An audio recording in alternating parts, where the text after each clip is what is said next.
of God's mercy, his forgiveness, his love, the audacity of Jesus to demand commitment. The audacity of Jesus to demand commitment. And then we closed out with the audacity of God to choose messy people.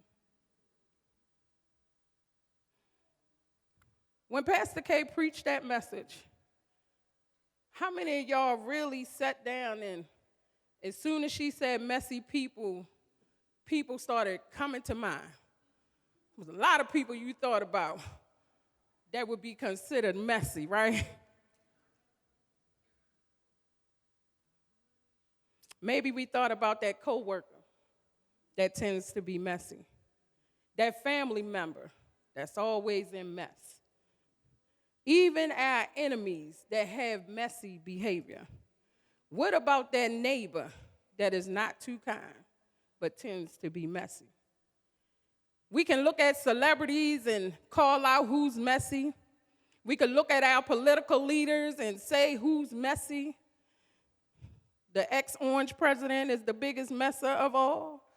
We can look at our church members because of what we heard and say that they're messy. But did you ever think of yourself? Did you ever think of yourself? And I really said, did we ever think of ourselves? What if I was to tell you that you're the messy one? What if I was to tell you the person sitting next to you is the messy one? Look at me. I'm sure enough messy. I'm cute, though. Thank you, Francine. But messy. At least I look a mess right now. Maybe, just maybe, each and every one of us in here are messy in some way, shape, or form. And God has delivered us out of some of our messes, maybe not all of them. So when you think about that, and I think about this journey through messy people, right? Maybe, just maybe, on Founders Day, when Apostle Coates came by and preached, and his title was Concealed to be Revealed. I wondered if God came to expose our mess, expose the messy people. I mean, if God has the audacity to choose messy people, we have to know who's messy, right? Maybe. Last week, Pastor Darrell talked about the plot twist. What if God was coming to reveal your messiness in the middle of your plot twist? Because he asked you, what is your plot twist? Could it have been your messiness?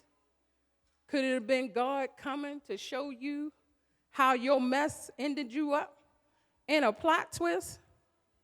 In any case, if you walk through this message with me today, I'm going to show you how God is about to turn your mess into your message. If we can go to 1 Samuel, chapter 16, verse 7 through 13, in the New Living Translation.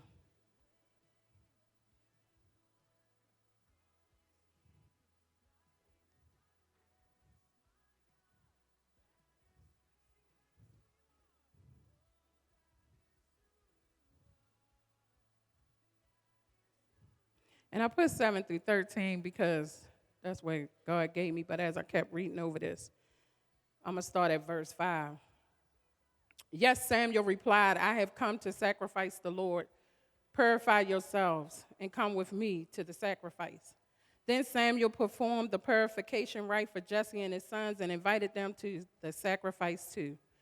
When they arrived, Samuel took one look at Eliab and thought, surely this is the Lord's anointed.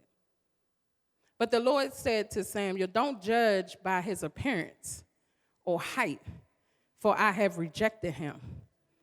The Lord doesn't see things the way you see them.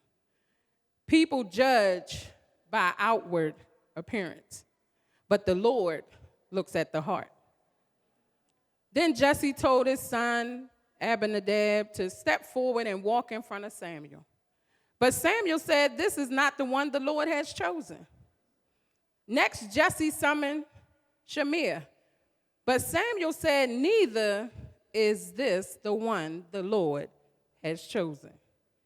In the same way, all 7 of Jesse's sons were presented to Samuel. But Samuel said to Jesse, the Lord has not chosen any of these. Then Samuel asked, are these all the sons you have? There is still the youngest, Jesse replied, but he's out in the fields watching the sheep and goats. Send for him at once, Samuel said. We will not sit down to eat until he arrives. So Jesse sent for him. He was dark. I'm dark. And handsome. I'm beautiful. With beautiful eyes. I got nice looking eyes. And the Lord said, this is the one. Anoint him. Came by today, the first Christian that God said, you are the one. Anoint them. In case you missed it, the title of this sermon is When God Turns Your Mess into a Message. When we think of messy, we tend to think of untidy or dirty, confused, or difficult to deal with. And so when I said, who did you think of messy, we was going by that slang term of messy, which means people who are out of control. A person who creates drama, has a big mouth, never minding their own business about their own situation, but in everybody else's business. We know a lot of people like this. But I would even say that we too have been messy. That we too are that person. Well, there's an author by the name of Jennifer Cohart. She wrote this book called Messy People. And she defines messy as the messes we encounter in life. The situations we find ourselves in. It's when life be lifing. When you're dealing with grief. You got bad credit. Owe everybody but Kalana, because you make sure she get paid. Insecurities, heartbreaks, even the struggles. We all have dealt with something that has taken our focus off of God, that has shaken our faith, that have put us in a place of hopelessness. This is who Jennifer says is messy. And although we are messy, God is still willing and able to change your mess into your message. So we went through this book called Messy People. And we had this thing, people signed up. People had different reasons. I deal with messy people all the time. I don't want to do that. I ain't really trying to do that Bible study. God brung them. I even prayed, God, why she sign up? Why she coming? I'm being real and transparent, right? So God told me, guess what? We ain't dealing about the messy people out there. I'm going to deal with y'all mess. So he took me on that journey. And in that book, we talked about Rahab, the harlot, and how God changed her mess into a new story. We talked about the prodigal son. You know those people. We ain't seen them in a while. They ain't been to church. They got saved, but they ain't showing up. They ain't even online. I hope you're online today. And how God took the prodigal son and restored messy relationships. We talked about Josiah and how he had to go through God breaking messy family cycles. We talked about Mary, who was favored by God, and I told God I ain't appreciate that. Because I used to always say I'm favored by God. I still do. But favor came with a price. And Mary had to survive life messy plot twists. All because she was favored by God. Then we went on to learn about David, who I'm going to talk about today. And he had to overcome the mess of criticism. And then we went into Daniel, who God took him through the messy life circumstances. And so through that study, God took us all through our mess. The first thing we did was we had to turn over our messes to God.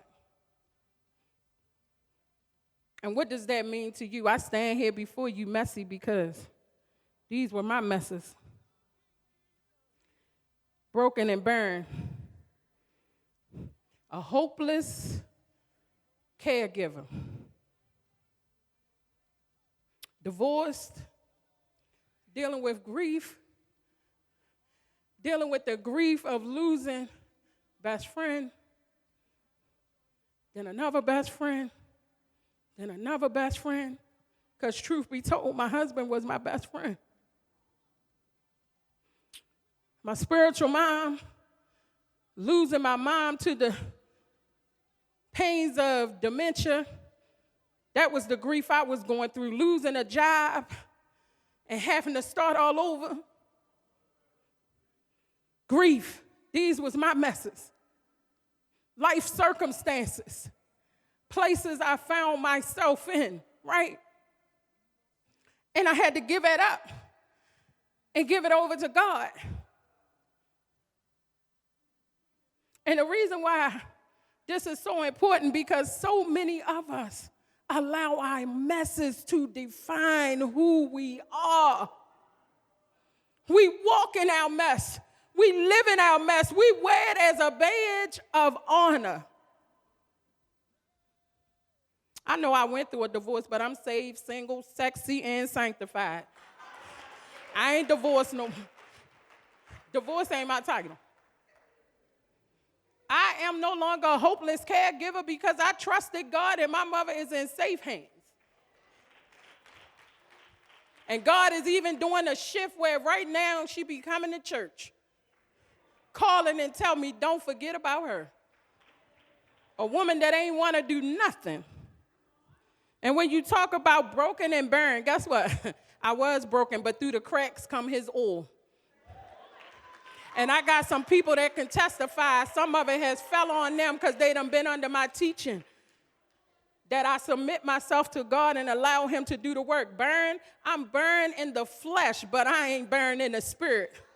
God is birthing daily out of me. We need to stop looking at the outward appearance. That's verse 7. He was looking at the outward appearance. But before I even get to that, let me tell you about this. What was happening at that time? Saul was king. Because the people of Israel, like us, they didn't want God to just be their king. They had to be like everybody else. We want a human king. We want a fleshly king. We want to be like the people that's over there. So God gave them Saul. That's who they chose and what they gave him. Some of y'all sleeping with what God gave you, but if what God didn't give you, but you chose. And he just allowing you to do you. But he going to break that up.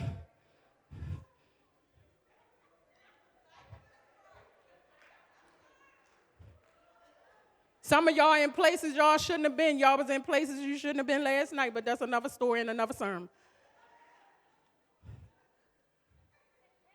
Saul had an assignment from God. And the assignment was to kill the Amalekites. I hope I pronounced that right. You know my tongue twisted out. Amalekites, right? Amalekites. Hey, thank you, Tony. You got to have good people on your background. So that's who Saul was supposed to do. He was supposed to kill them and destroy the land. But Saul wanted to do him. How many of y'all want to do you? God called you to do something, but you just want to do you. And he took the spoils. He kept the king. He did all that. And God was upset. But God already knew he was going to do all that because he knew what type of person he was. And so God, prior to us getting to this text, he asked Samuel the prophet to go and anoint a king amongst Jesse's sons. Right?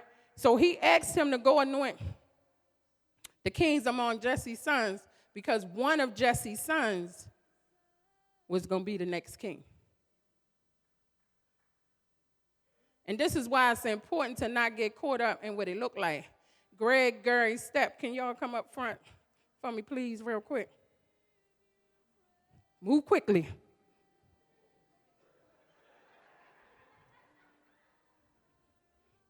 Y'all stand right here. Gary, you get in front.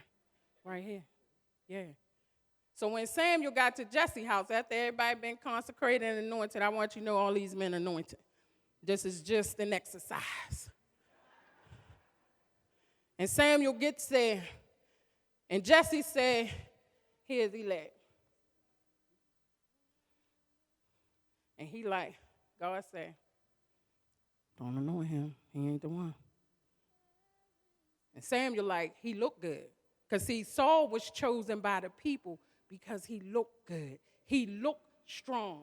He looked mighty. He dressed nice. He carried himself in a way that made the people think, oh, he would be a great king.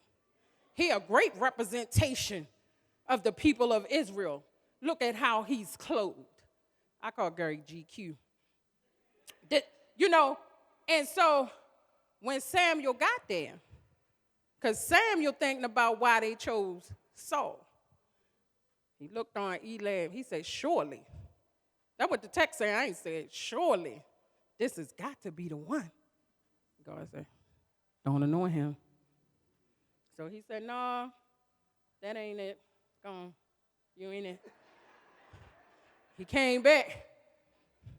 He went to the next son. He's sharp. Today, dress down day. Y'all know, Step puts it together. Samuel said, this one? Lord said, no, that ain't it. Not him. Jesse sent another one. All these men be GQ'd up. I just want y'all to know. They strong, they mighty, they worshipers, they praisers. But sometimes you got to know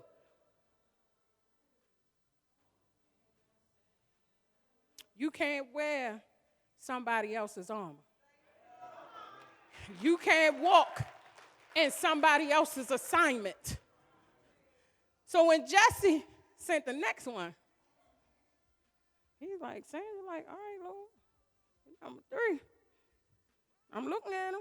He's sharp. He's strong. He got a history. He was a police officer. He can protect the land, maybe him. God said, that ain't it. He went through 6 sons. And then God asked about the one we forgot about. How many of you have been forgotten about? How many of you have been counted out because of how you look or how you dress?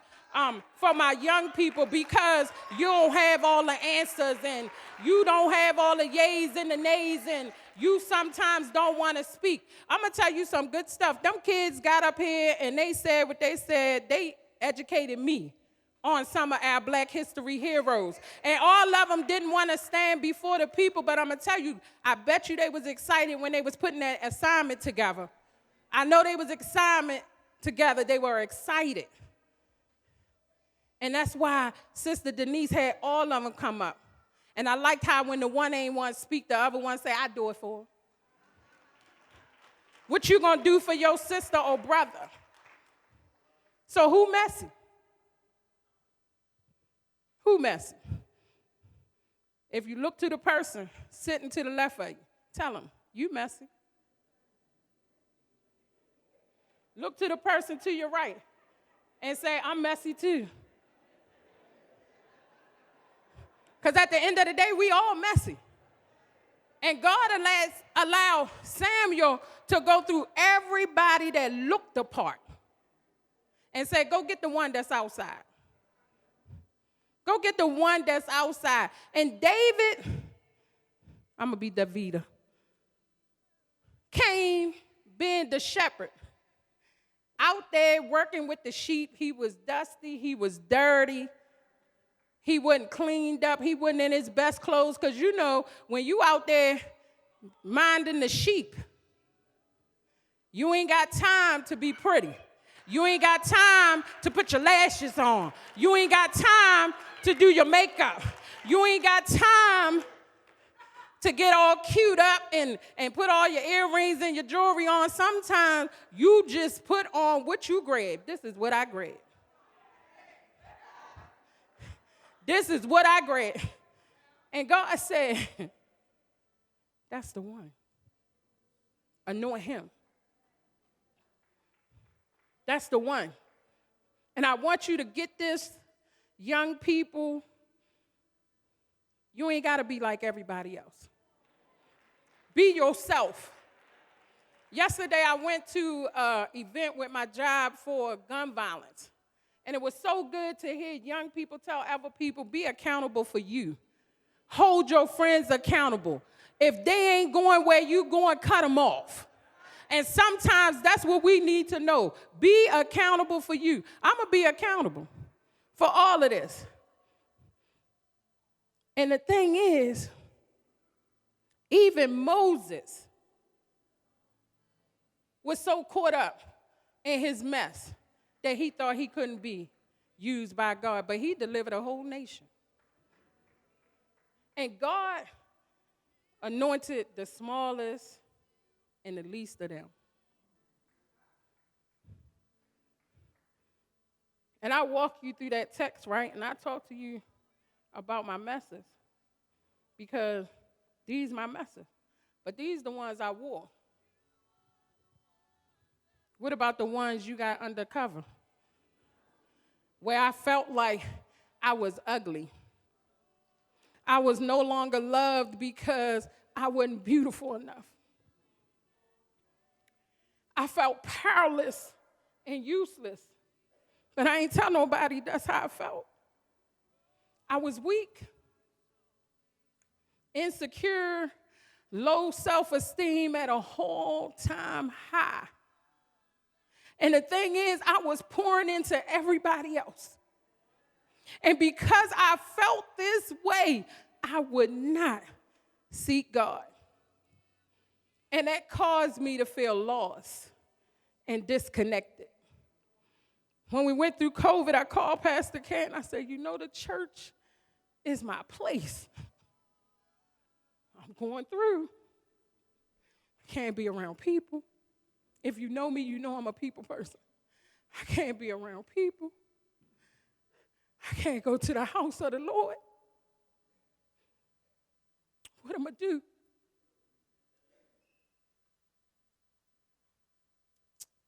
But I found out my first point. If you stay in his presence long enough, if you stay in his presence long enough, he gonna take care of your messes. He gonna turn them messes into a message. And some of them messes, one or two you might have to keep, just like Paul had to keep so he can remind you to stay humble. You know what I mean? But sometimes we get stuck in that hurt or pain. And God is just asking us to turn it over to him, to walk in him, and be who he has called us to be as he clean up our messes. Too many times we hear people say, when I get it together, I'm coming to church. No, don't get it together. Come to church now. Let God get it together. Don't wait till you get it together because you're going to miss the train. Notice, not all of our messes did they happen to us.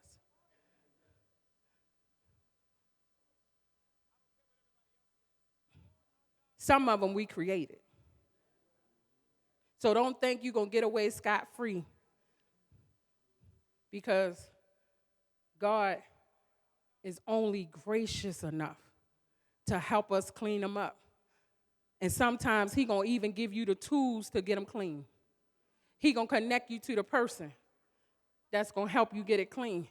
See, this is why Virtuous Woman and MSK, this is good because we got grown women walking around in mess that happened to them when they were younger.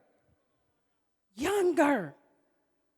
And God said, I'm going to create a tool to clean you up. I'm going to create a tool to clean you up. Beauty Shop Bible Study cleaned the people up. I'm trying to tell you. They came in broken. And I was talking to my sister, and I'm like, this thing too heavy. I ain't trying to do all this. And she said, well, guess what? You going through it while they going through it. Because there was some stuff I still needed to get to God. And my motto is God takes and beautifies on the inside that it show up on the outside. And he comes by to clean it up. And so whatever tool God gives you, First Christian Community Church of Annapolis, get in a Bible study. That's what Pastor Queen said. You need to get in the word. That's being in his presence. We got so many Bible studies, and don't talk about I ain't got time because they online. If you're looking at TikTok in the background, if you're looking at videos on YouTube, play the Bible study while you at work. Look at that. Let God fill you up.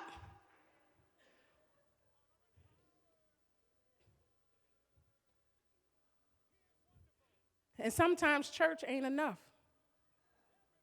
Sometimes you need therapy. That's a tool God created. The same way he gifted pastors and teachers. He gifted doctors, lawyers, therapists, psychiatrists. Get yourself into therapy. You may need grief counseling. It's all right. It's all right. Allow him to clean up your mess, because when you're done, you're going to have a message. A powerful message. A message that's going to bring other people to God, because when they realize what God did, when they see the change in you, when they see you ain't messy no more. I ran into an old conquest. I'm going to say conquest. I picked my victims. I had to tell the pastor, I said, your minister used to be trifling back in the day, but God is good. And he said, where you been? I said, in the church. He said, the devil go to church. I said, well, come join me.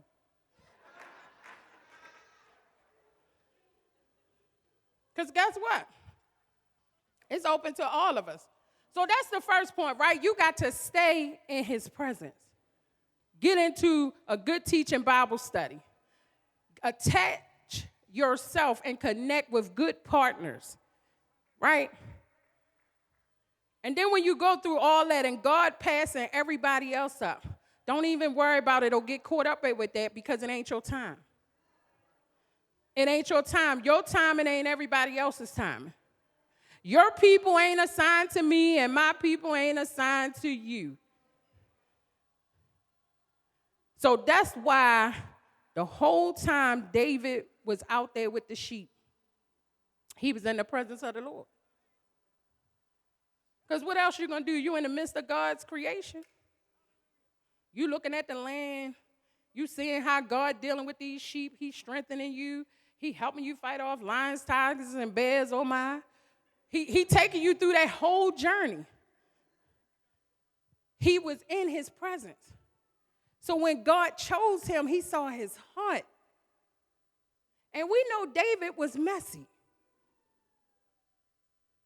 And God, because he's all-knowing, he know the mess you're going to get into along the way.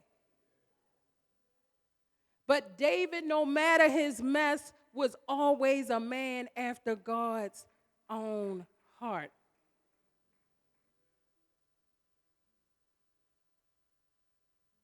David was forgotten about by the people around him. He was forgotten about by his very own father. When he said, bring your sons, he brought all of them except for David. So David was going through some mess. He was in messy circumstances. You count it out. And then if you remember in the text, when he went to it, he said, we ain't going to eat till he comes. So y'all was ready to eat, and you ain't even invite him to the table. Your son.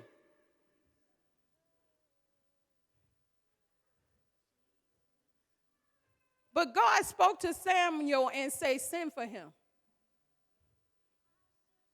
And Samuel knew, God said, one of Jesse's sons. So he knew somebody was missing. When you went out there or you get that call, you got to come over here, you got to go over there. You know who you looking for. God going to give you direction. And when they ain't there, he ain't going to let you move. We took a 6-week study from October to February. We ended the same time she ended, with the audacity of God to choose messy people. Not even knowing that I had just said to them, now y'all ready to be used by God. And then she come with Pastor K, Dr. KVJ, come with the audacity for God to choose messy people. And I remember being in class and telling the young lady, I said, we can't move forward because today your day. God said you the only one ain't released yet. I shut down the whole Bible study until she got her victory. We created an atmosphere. That's what you got to do. You got to create an atmosphere in the presence of God. You can do that in your home. You can do that on your job. They done reported me, say I was having prayer meetings and I only prayed with one person.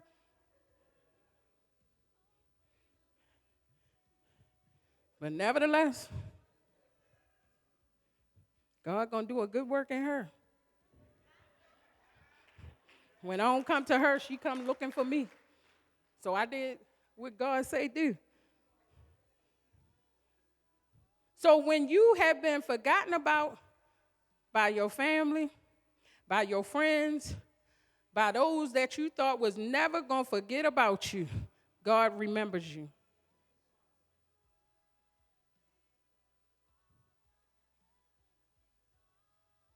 And then once God remembers you and he calls you forth, he anoints you, right? And he brings the oil. So when you've been crushed, you've been broken, you've been in all that mess, you done carried it, you done walked in it, you done finally surrendered it, the oil will come. And the Spirit of the Lord will fall upon you. And God will allow this to take place in front of the very people that counted you out. The ones that saw you suffering and going through, they will be able to witness your transformation. They will be able to know that not only did God call on David, but God called on you. And when God calls on you, he turns your mess into your message. And you go from being messy with the people to being messy for God.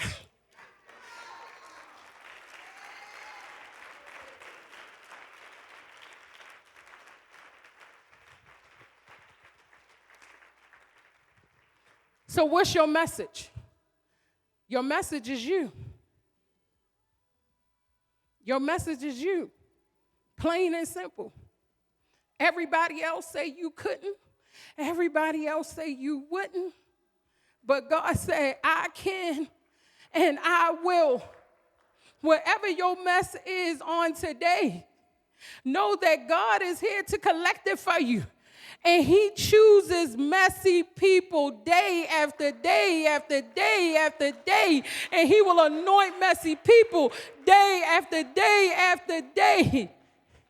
And I gave each one of those ladies a scripture and names and titles of who they was. And when they got done, I promised them, if you do the work with God, you're going to come out healed, delivered, forgiven, free from sin, set free, redeemed. You're going to be a new creation. You're going to be healed, and you ain't going to be broken. And God going to reshape you and reform you. And I'm talking to somebody in here today. God is reshaping you and reforming you. I call forth the addiction that you're struggling with right now in the name of Jesus. You shall surrender it to God. It is not what he gave you. It is not what he purposed in you. It is not what he called you to do. He did not call you to be a slave for the enemy. He did not call you to be a slave to sex, to be a slave to drugs, to be a slave to alcohol, to be a slave to violence, to be a slave to them people that keep putting their hands on you. He did not call you to be that. He called you to be a chosen people. A chosen people. He created you in his image. You are fearfully and wonderfully made. That was another one. And I always say to God, clean me up. Every time. And while I was focusing on everybody else's scripture, you know what my scripture was? I am complete. I am complete in him. I am complete in God. You ain't got to have a boyfriend or a girlfriend to be complete. You ain't got to have a baby to be complete. You ain't got to walk with the in crowd to be complete. You ain't got to wear Jordans to be complete. You ain't got to have an account with Kalana and Karma and whoever else those people in to be complete. You ain't got to carry Michael Kors bag or Coach bag when you can't even pay your rent. You don't need to do all of that if you ain't standing complete in who God called you to be. So I'm going to be messy. And I'm going to be like David, dark and beautiful and anointed by God. Because though the weight of his glory is heavy, and though the cost of what he's brought me through has been heavy, ain't none of y'all do for me what God did for me. Ain't none of y'all do for me what God did for me.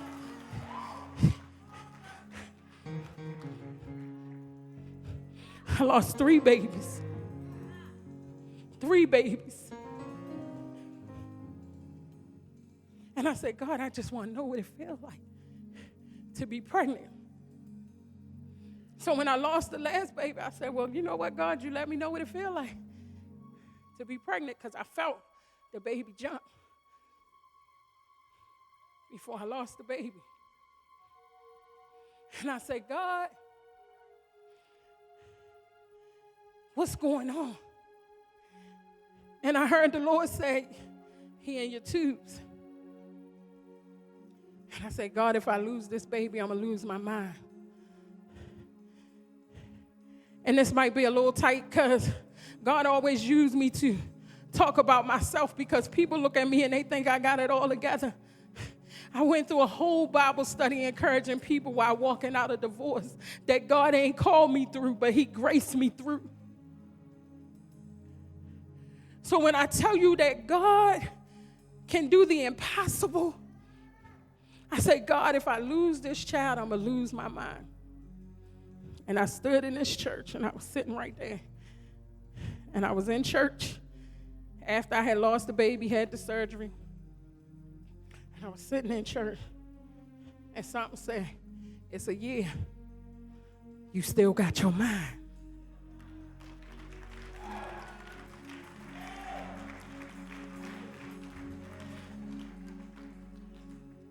I still had my mind. I lost my job.